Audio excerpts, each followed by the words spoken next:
Stories that are untold, underreported, and all-out inspirational. Carey Pena reports. Hi, everyone. Thank you so much for listening to Carey Pena Reports on iTunes, Spotify, and Google Play, and for watching us on Facebook and YouTube. You can always find all of our podcasts at inspiredmedia360.com. On this show, we like to focus on people who inspire, and with that comes a lot of incredible comeback stories. Welcoming to the studio today a wonderful woman who has a really inspirational story. Judy Pearson, thank you so much for being here. Oh my goodness, thank you. So you are a woman on a mission to help people find their second act. Absolutely. And I want to share with the audience what you emailed me pre-production. You said, no matter the life challenge, there is always treasure in the wreckage, and that's when you need to find a second act. That's right. Tell me about your second act. Well, I was thoroughly surprised at the end of my own cancer treatment that the second I was unplugged from chemotherapy, the old Judy didn't jump out of the chemo cake. I had carefully researched my treatment and my diagnosis, my kind of cancer, but I was astounded that I had all of these issues no one had warned me about. And so while I was trying to figure out my own survivorship, I started meeting survivors who were doing astounding things. And in fact, for a book before cancer, I had done significant research in volunteering and how it extends lives and it helps you manage chronic illness and reduces stress. Being a volunteer. Being a volunteer, Mm-hmm. That's right. The research was done actually at Arizona State University on the elderly. And at the same time, I interviewed this woman who was diagnosed with stage 4 ovarian cancer. Her days were numbered, and she had started this support group at her hospital. And I thought, this is the pre-cancer Judy. I thought, what is she doing? She's going to die. Why isn't she on a cruise or climbing Kilimanjaro? After my own cancer, I got it. You feel like you just need to give back to somebody, everybody. And that's your second act. And that's how this all developed. I want to peel back the onion a little bit. So a lot of people might recognize you or your name, but you're a very well-known author. You were writing biographies and living in Chicago when the cancer diagnosis came along. Correct. You were diagnosed with breast cancer. Correct. Triple negative breast cancer. So when you got that diagnosis, tell us about your reaction. It was more absolute shock than anything else. It was 2 months after a clean mammogram, and I was just scratching my chest and found this lump in my cleavage. And I was a newlywed. My eldest son was about to deploy to Afghanistan. I mean, this was just like, are you kidding me? How is this happening? And I couldn't wrap my mind around it. And Did you know when you felt that lump? No. Not at all. Not at all. And when the cancer was diagnosed, and particularly the type of cancer, my mother's sister had died about a decade earlier of metastasized breast cancer. And I wrote for her records in Minnesota and discovered it was the same type, although I have no as yet identifiable genetic mutation. But I felt there was a reason I had found that lump. If it had been buried more deeply in my breast, by the time I felt it, it would have been too late and it would have spread. Triple negative is an extremely aggressive type of breast cancer. So I figured there must be some reason that I was saved, and I just needed to figure out what it was. And so how long was your cancer battle? The fun lasted for about 7 months. A mastectomy, 18 rounds of really tough chemotherapy. My sweet husband was my rock, despite the fact I told him he should leave because, I didn't know if I'd survive. I certainly was going to be one-boobed, and that probably wasn't going to suit him. And he said, this is exactly what I signed up for, and I'm not going anywhere. Wow, you have a great husband. I do. And my sweet son came home safe. We had a lot of conversations about battling our respective enemies and keeping strong. And it was just absolutely astounding. So talk about your organization. So we are truly, and I say this and people are like, yeah, but the fact of the matter is we are the only organization of our kind doing this anywhere in the world. It's called A Second Act. It's called A Second Act, asecondact.org. That's right, a second with a 2. And the 4 things that we do is the storytelling performances, which are monumentally inspiring, but they also are our annual fundraiser. We don't do a gala, we don't do a 5K or a golf tournament. We do a storytelling performance. Those stories go into our books, which allow us to raise more money throughout the year. And then with that money, we hold Girls Night Out events, which are quarterly networking events, survivor networking events that on the surface look kind of like a party, but there's a lot of healing going on, a lot of one-on-one kind of a thing, a lot of encouragement to the newly diagnosed. We hold our workshops, which are day-long retreats, and we do 4 of those a year. And then the money that we raise also allows us to make micro grants to women survivors who want to launch or grow their second acts. And in just 3 years, we've made 8 $1,000 grants. And it's really important to me that the money raised in a city stays in a city. Mm-hmm. This isn't like a big national dark hole where, I'm flying around in a jet or shopping above my means. So the women that you invite to perform, kind of explain to the audience what that looks like and who the women are and why it's so special. It's an audition process, and it takes place over a weekend, Saturday and Sunday. We assemble an audition team.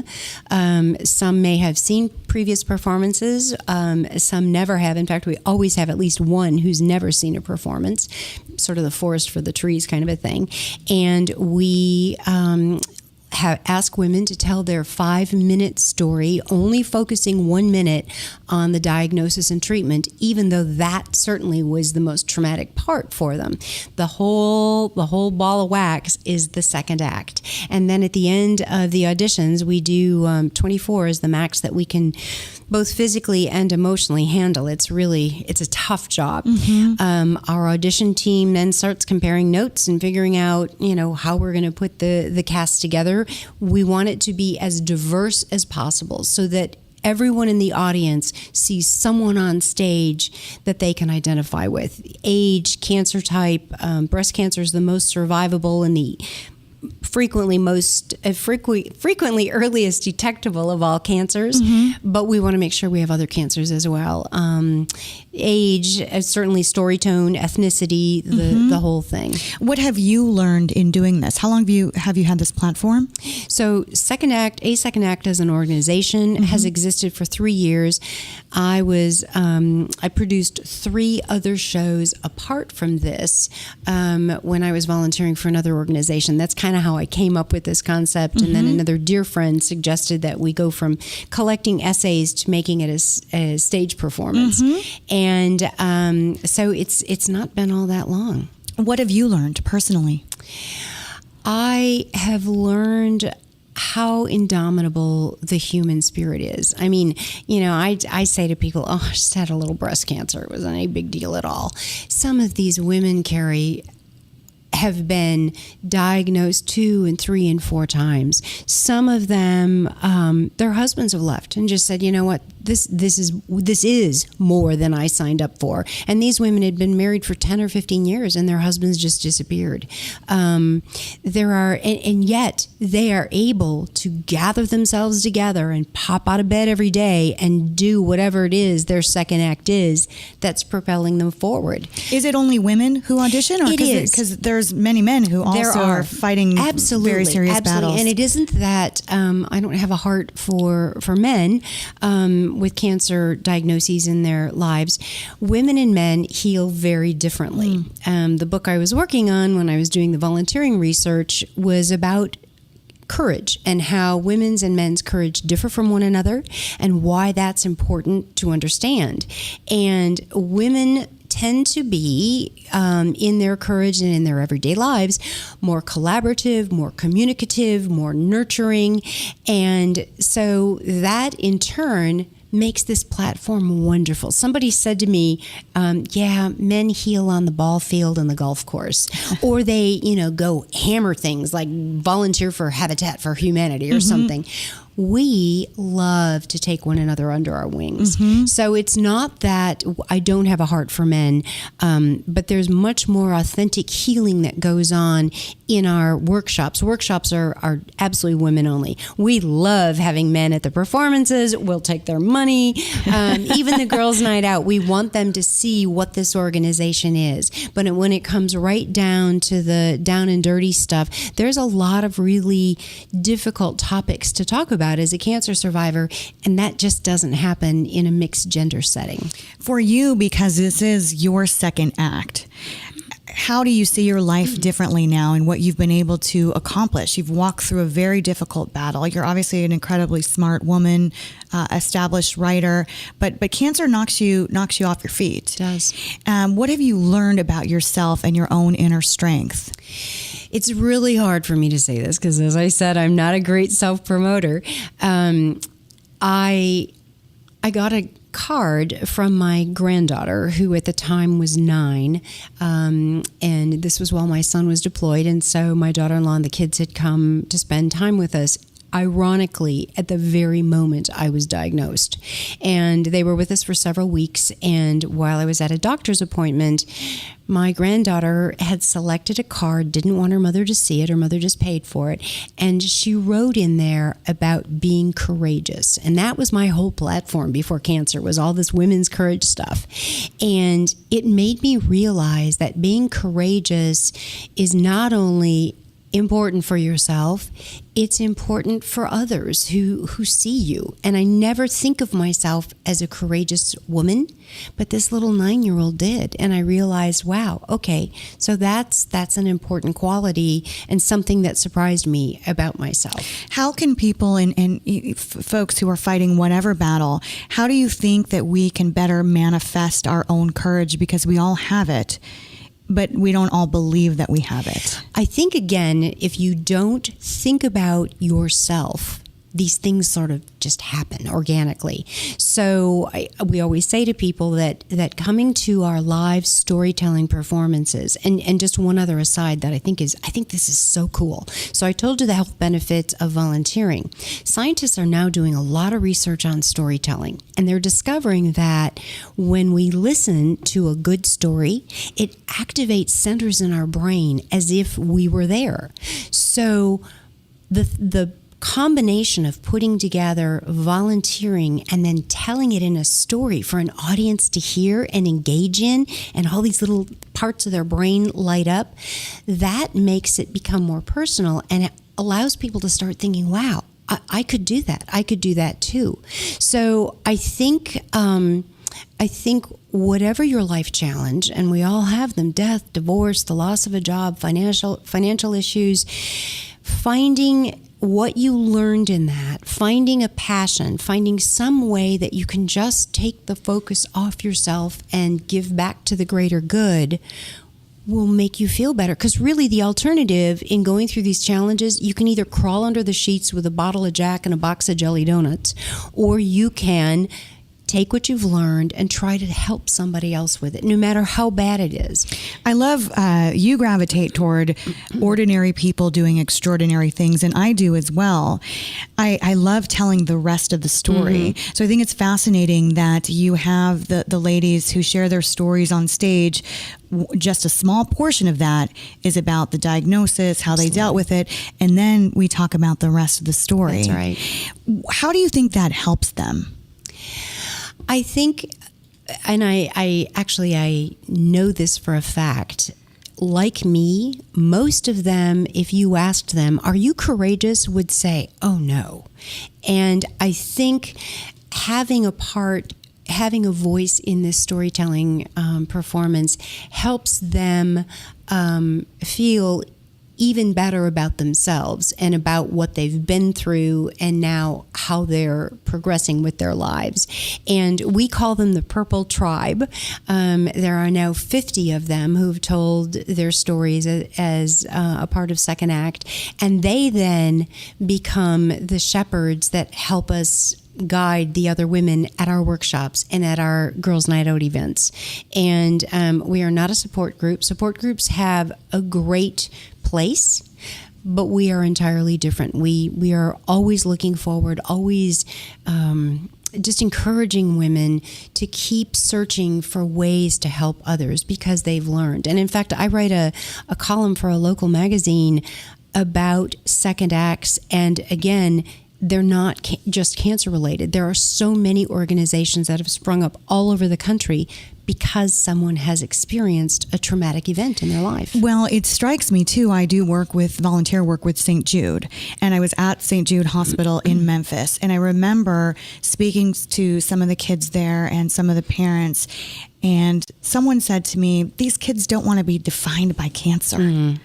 They want to talk about other things, right? Not their cancer. Yeah. And so no matter what ailment we're walking through, it strikes me that it's a beautiful thing for these women to step on stage and say, yes, I have gone through, in your case, breast cancer, but here's the rest of my story. Right. That's right. I mean, I'm intrigued by that. And every single performance, sometimes several of the women say cancer was a gift because it makes you realize how precious every day is, makes you realize that that you are stronger than you think, because you can't undo that diagnosis. It is and will forever be a part of your life. And cancer doesn't end when treatment does. But having this experience under your belt makes you just feel more powerful. There is a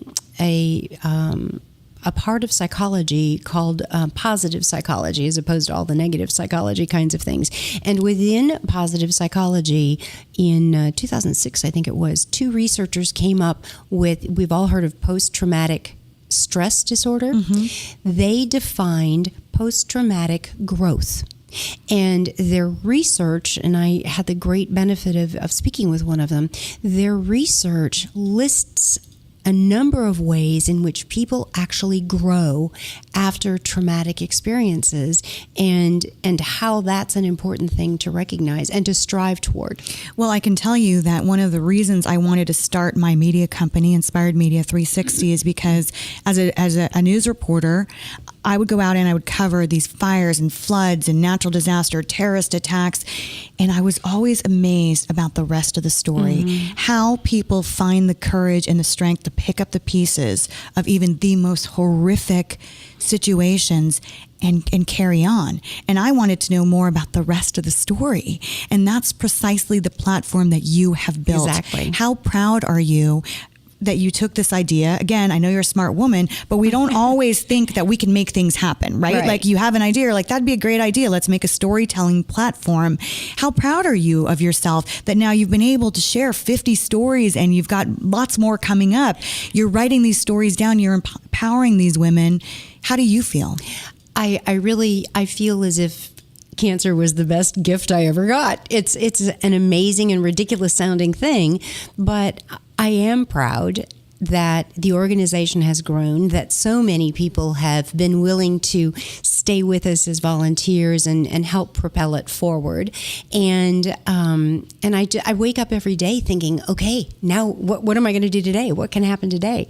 After our performance, our annual performance, I do take a day off, but then I'm right back at it again. So you have a show coming up, and our friend Andrea Tyler Evans, who is a survivor, a beautiful person, two-time survivor, mother of 2, publisher of Front Doors magazine. She will be speaking, and I'm so proud of her because she's a very strong person, and she didn't share her story freely in the beginning. Mm-hmm. So she's speaking out. My girlfriend, Olivia Fierro from Channel 3 News, will be your MC. Yep. It's exciting to see this take shape. It's fabulous. Congratulations to you. Thank you. And again, where can people find out more information? asecondact.org, but second with a 2. What final words do you want to leave with the audience, cancer survivors or otherwise, about embracing your second act? I just think it's really important for people to remember that no matter how dark the days, we all have value and worth. And on the ladder of life, there are people above you, but there are always people below you that could use a hand. And so no matter what happens to you, don't ever sell yourself short. You have something to give. Judy, thank you so much. Oh, thank Loved you. having you in Thank studio. you. And how's your son doing, by the way? He's wonderful. He's got 3 more years to go, and he'll retire at a very young age and start a second career. I'm so proud of him. Yeah, if he listens or watches this, I just want to say thanks for his service as well. Thank you. And thanks to all of you for listening and watching Carey Pena Reports. Today's show produced and engineered by Shannon Hernandez, brought to you by Inspired Media 360. Until next time, stay inspired.